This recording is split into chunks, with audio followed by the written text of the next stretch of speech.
because everyone in my comments is really nice. And that's the same thing I'm going to say in this video. They're a ripoff. They're too expensive. Don't buy them.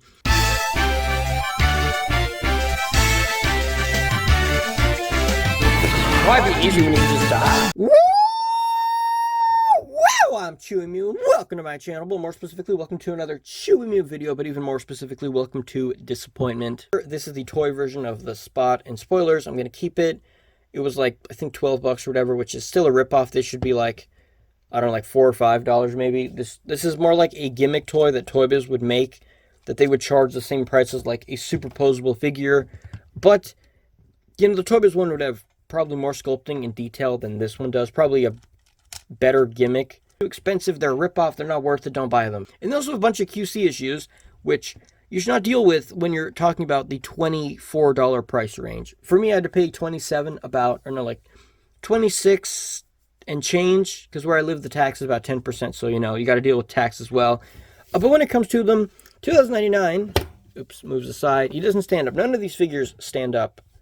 I mean, he stands up good. You know, they are movie accurate, at least to the trailer. They look trailer accurate to an extent. You also don't see $2,099 just standing still like this, so it's hard to really tell what exactly the costume looks like. I did notice this really stupid cut on this very expensive $24 figure, how it has this weird black line going across it.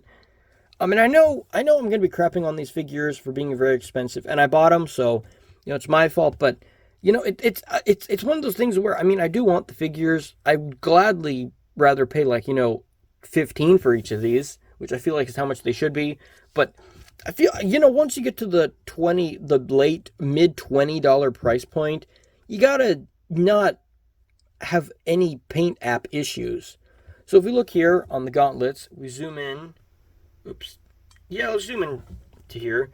You can see there is some paint issues here on some parts. Turn on the flash. I feel like my light bulb for my recordings is kind of dying a little bit. You can see here on some parts of the gauntlets there is purpley color. That's because they missed the line here. Like you can see the line is right there. They missed it, but they painted more red under the blue, so it looks kind of purple and discolored. You can see the same thing down there as well. You can even see right there they have R1 on it and R2 right here, so they didn't even bother, you know, removing those when they made the figure, and they charged a lot of money for it. So, and then here on the back as well, you can see they didn't fully glue this piece together, and you can see the whiteness underneath, which you shouldn't really see that on a $24 figure. More paint app issues here, more problems there. You know, these are very tiny, minute details. You can see more issues there on this hand. But I feel like when you start charging a lot more, they raise the price. Like in like the past year, they raised the price from $20 to $24. But as far as that goes, he has like a couple paint app issues. Doesn't have like any broken joints or anything messed up with it. Spider-Gwen here also does have paint app issues. Like some of these webs are not perfectly lined up. The blue parts of the webbing is going onto the white in a bunch of spots here. Some parts right next to it, the blue isn't even making it to the pink. Here on the finger, there's issues where there's like chunks of plastic on the tips of the fingers, which is weird. The fist, it's not really as noticeable, but oh no, there actually is noticeable. They got some blue paint on the white. Kind of weird for a $24 figure to have that kind of issue. If you bend the ab joint back here, you can see there's a chunk of plastic that is either cut or broken off right there. A little bit of plastic there as well. You can see there's like some weird mark here on the leg. Same thing here. They put the barcode right here, which is kind of dumb to put on a $24 figure right where the thigh is, especially when it's, you know, black plastic and you put a white thing on it. You can see there's more cracks and issues here on this $24 figure. You can see there's like a weird brown smudge on the joint right here. But you don't see it on this one. So it's not even like user error that I caused this somehow. So, and there's like some white paint or some blue paint there or whatever splotched on. Another one right here. And you might be thinking, well, that's because you're zooming in really far. But me holding it from here, like, what is this, about like maybe 2 feet from my face, I can see it on the figure.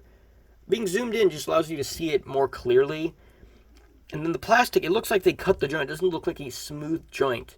So that's kind of dumb on this $24 figure. More issues here and stuff. This is why I hate Hasbro. People say, people haven't told me in the comments, but some people, because everyone in my comments is really nice. You're going to get people crapping on you. Like Shardmiss Prime, people crap on him and stuff like, oh, you're a Hasbro shiller. You like Hasbro too much. Or then you see sometimes people saying, oh, you just hate Hasbro. But this is justified reason as to why to think their figures are a ripoff. Because, you know, the production value, or not production value, the quality control on these figures is absolutely atrocious. I think in order to, because Hasbro said they need to cut costs here and there, and they need to raise the price to compensate for it. I think what they did as well, I think they fired their QC team. And then this guy, I haven't noticed any Painf issues. Everything looks pretty clean on this guy, except right here. This part is blue, metallic blue. This part is the exact same texture and exact same design, and it's not blue. So either Hasbro's cheaping out on us, and they don't even bother painting the blue on the other side. The legs don't have any down here, but yeah, they painted this part here. On the back, they didn't paint the same blue part. They didn't paint the arm here as well. That also has the same design to it. The original one that I got off the shelf that I was like, I'm going to put it back because it has issues, was that he did not have the brown parts of his eyes. And the camera looks kind of greenish. Might be green, I don't know. It looks like hazel, I guess. He didn't have that part. It was just all black eyes. So it looks like he just had two black holes in his eyes, which looked really bad. There's actually a paint, like a dent in the plastic right there. And I opened these figures like around 3 in the morning. And it being 4 p.m. And most of the time I spent sleeping. I fell asleep at like 5 in the morning, and then I woke up like 2-ish. So most of the time this figure, I wasn't even messing around with it. Most of the time I was just sleeping, and it was just here on my desk. And it's not like the ghosts in my room damaged my figure. But what did happen, when I took the figure out, I bent the elbow, and I was like, oh, that elbow joint looks weird. And then I tried moving it back, and of course not doing it now, but moving the joint like this and thinking, wait, the other arm doesn't move like that. I'm going to bend this one too. And that one looks fine. And then I'm like, okay, I'm going to bend it back. It's not doing it. But what ended up happening was this part came off like this. And it broke. And the reason it did that was, if we look up here, you can also take these arms off. Which, I'd gladly take the arms being removable than the arms, breaking off and being ruined completely. But if we take a look at this joint here, take a look at this joint, you can see the plastic sculpting on these two is different. This one, you can see, has a bunch of excess plastic here. So all the plastic that's not supposed to be here, when you bend the joint, is so that the top joint can actually bend. But this one, I lost a piece, where is it? This one is missing, this one has a bunch of excess plastic here. So when you try bending the joint, it breaks because there's too much plastic. I'm going to go back and see if I can see the ab crunch and tell if it has any damage to it. Which, this sucks, but, that's all for this video. Let me know what you think about my disappointment, and I will see you guys in the next video. We don't even need why.